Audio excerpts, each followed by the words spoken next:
Let's bring in former NATO Supreme Allied Commander, retired four-star Navy Admiral James Stavridis. He's also Chief International Security and Diplomacy Analyst for NBC News and MSNBC. We were obviously going to speak to you about the war in Ukraine and your new book, which is out today, entitled To Risk It All: 9 Conflicts and the Crucible of Decision. But given the story we're covering, we wanted to talk to you about Texas. And actually, want to talk to you about weapons on our streets, war weapons. And just, if you would please give me a moment. This is a New York Times article. I'm just going to read a small portion. Glenn Thrush: the United States is in the middle of a gun buying boom. No signs of letting up.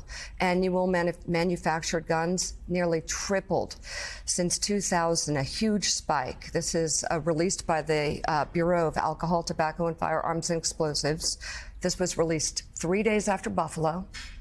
And it paints a vivid portrait of a nation arming itself to the teeth. Buyers capitalized on loosening of gun restrictions by the Supreme Court, Congress, and Republican-controlled state legislatures. Starting in 2009, Glock-type semi-automatic handguns purchased for personal protection began to outsell rifles, which are used for hunting. And one other troubling example of where we are: police recovered almost 20,000 privately manufactured firearms, the ghost guns, that has a tenfold increase since 2016. Given all those numbers that I just threw at you, how does that play into where we are today as a society?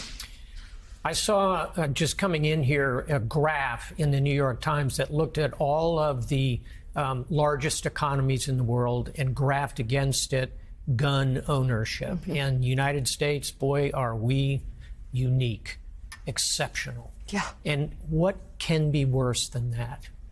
In my view, as a military officer, and I know anyone who has served in the military, and particularly those of us who've been in combat, you see some hard things.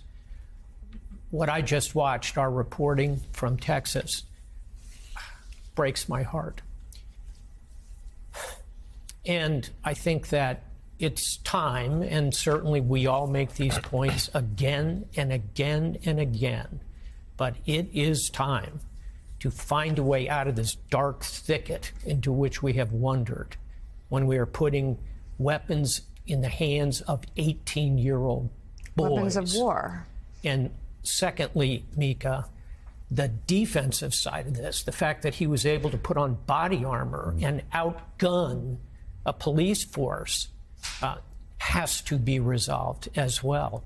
So it's not just the weapons, that's job one, but it's also the ability of the shooters to defend themselves and effectively outgun the police. All of this is fundamental and wrong. Jeff. I want to ask you also, Admiral, about the weapons of war that 18-year-old kids with no training can get their hands on. I just retweeted a piece this morning, which I do once every few years. It's a 1981 Atlantic piece, James Fallows, actually writing about an investigation. This wasn't about mass homicides, mass shootings. At the time, it was about a congressional hearing where Congress was asking why our troops in Vietnam didn't use the AR-15 instead of the M16.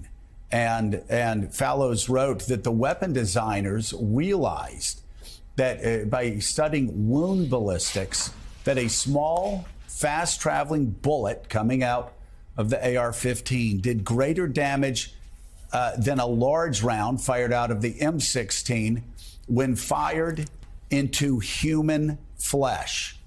And this weapon, designed by Eugene Stoner, was, the testimony was 40% more lethal. 40% more lethal than the weapons that our soldiers, our Marines, our sailors used in Vietnam.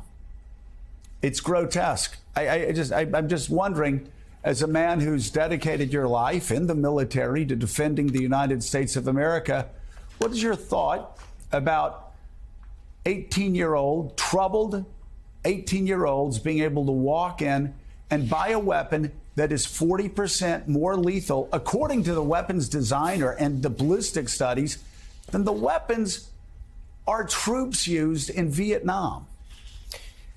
Clearly, we are upside down as a society. The place for lethal weapons, and I've devoted my life to the profession of arms, the place for all of that is not in the hands of people who are unstable, who are youthful and swayed by the emotions they read on the internet.